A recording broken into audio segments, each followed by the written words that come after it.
cracking the code on the greatest of all time. This is the GOAT Code.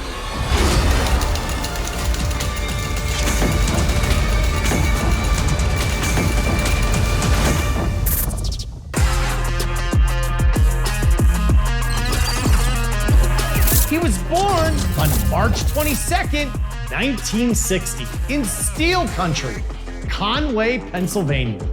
He had a record of 56-2 as a standout wrestler at Freedom High School, twice finishing third in the state. He also led the football team to an 11-0 record on his way to being named first team All-State in Pennsylvania. Highly recruited, he decided to stay close to home and attend Pitt, where he blocked for future Hall of Famer Dan Marino. In his 3 years as a starting left tackle, Pitt went 31-5, and he was twice named first team All-American. And then, on April 26, 1983, he was drafted 6th overall by the Chicago Bears. From the Pro Football Hall of Fame class of 2020, a true monster of the Midway, Jimbo Covert. Jimbo, thank you so much for coming on the GOAT Code. Yeah, happy to be here. Now, when we talk about the era that you played in, I mean, it's very different than today. Talk to me about draft day and what that was like. Well, I tell the story often because it's kind of funny, but when I got drafted, my dad took the day off from the mill. My brother took the day off from the mill. So my brother was calling his buddies up from the mill and said, hey, come on over. My mom made a bunch of food. We got beer in the basement. We got a keg and everything. Come on over. And the phone was always busy. So they didn't have call waiting or anything like that. No cell phones. Finally, the phone rings. My dad gives it to me, and it's Jim Finks. He goes, what the hell's going on over there? And he's the general manager. And I said, what do you mean? He goes, we drafted you 3 spots ago. Get your ass on the plane. Right, so you're drafted and you don't even know it. Yeah, I'm a 6th player picking the draft, didn't even know it, so. There's a good reason Mike Ditka wanted Covert in the 1st round. At Pitt, in 3 full seasons as a starter, he only gave up 3 sacks. And as a senior, he gave up 0. Covert was a unanimous selection for the all-rookie team in 1983. And the Bears were number 1 in rushing in his first 4 seasons. Now, it wasn't his size that made Covert an exceptional blocker. At 6'4", 277, he was an average-sized lineman for the time. But he had phenomenal strength. In his other high school sport, had ingrained some invaluable science, specifically physics. In high school, you wrestled and you were pretty good. Yeah. How did that help you in football? Leverage, all leverage. You know, I loved wrestling. It's a pretty tough sport. I mean, you had to practice hard. You had to be in incredible condition.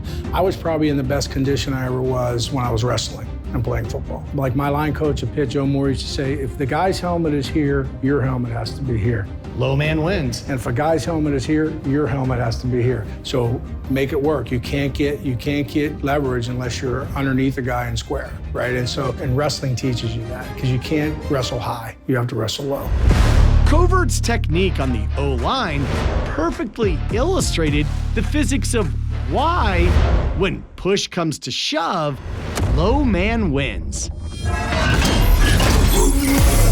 Covert blocked with a very wide stance, with his feet often outside his shoulder pads. This is called the base of support, and the key to stability is keeping your center of mass within your base of support. And the lower he got, the easier it was for Covert to block with upward angles. Driving his legs, he would increase the length of what's called the moment arm or lever, which is the distance between the pivot point and where force is applied. In applying force on defenders above their own centers of mass, Covert created torque, the twisting force that kept them off balance. Some studies have shown that pushing motions are more than 1.5 times stronger than pulling motions. This helped explain how Covert regularly manhandled defenders who weighed as much as giant panda bears. And Covert came out of the gate with all cylinders firing. Beginning with his rookie season, he helped Walter Payton rack up 4 straight 1,000+ yard seasons, and the Bears led the league in rushing. You and Walter had a very special relationship. He would famously come into your room and say, "Hey, it's time for game time." Talk about what it was like to be so close to a man that is so legendary, not only as a football player, but just a human being off the field. He was such a special person. I mean, it's hard to describe sometimes when I think back on things like that. When he would talk to you, he would make you feel, no matter if you were a first-round pick or a free agent or a kid asking for an autograph, he would talk to you like you were the most important person in the world to him at that time. I mean, that's a gift. He just made everybody feel comfortable and everybody feel like, you know, they were part of the team. He was a great blocker, great pass receiver, threw the ball further than anybody on the field, right? And missed 1 game in 13 years. I mean, when you think about that, I mean, that resume, I mean, it's hard to beat. There's a lot of guys that say, well, this guy's better and this guy's better, but a football player, I'm not talking about running back. Right. I'm talking about a football player. He's the best of all time. Now, in practice, you got to go up against Richard Dent. Right. Every day. That had to have made you a better player. Oh, absolutely. I think when you play against Richard Dent every day in practice, he had probably one of the best first steps of any defensive end in history. So if you didn't have a good pass set, you were history, right?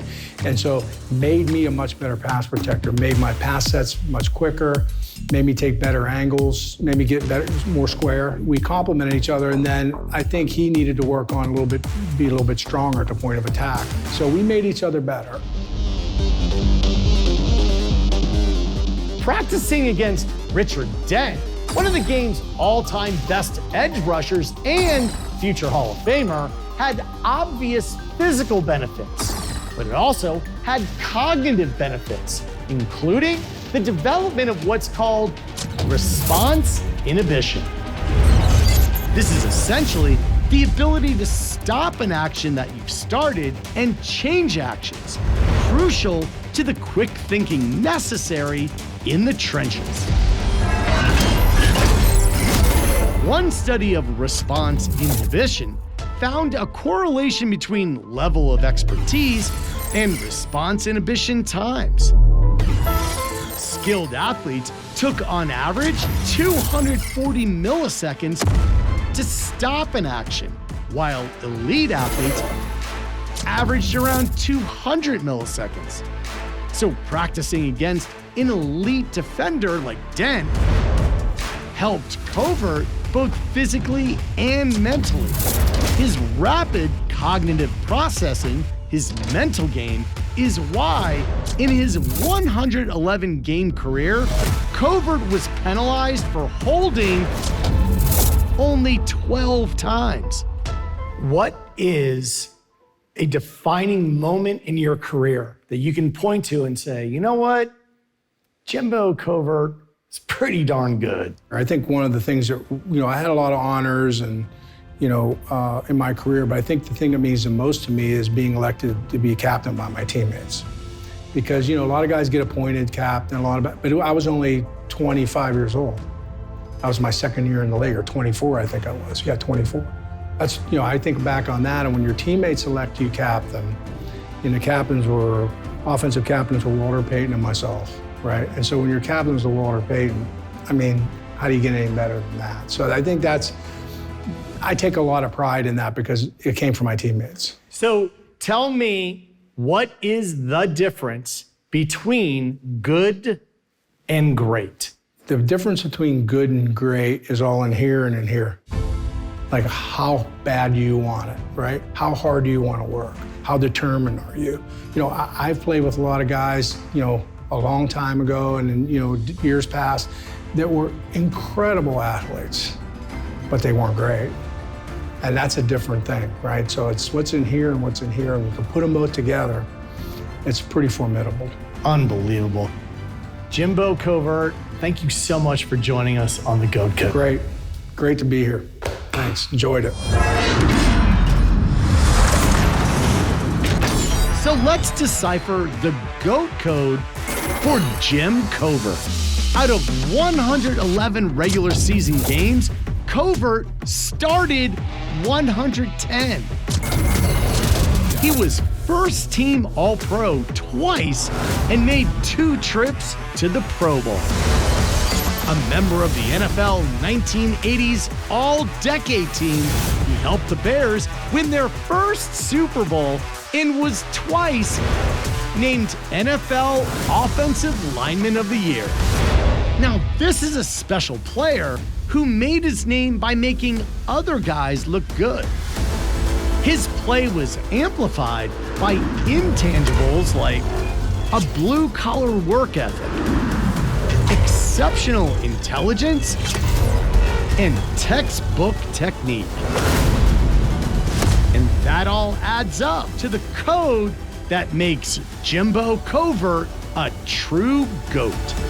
For the GOAT Code, I'm John Brinkus.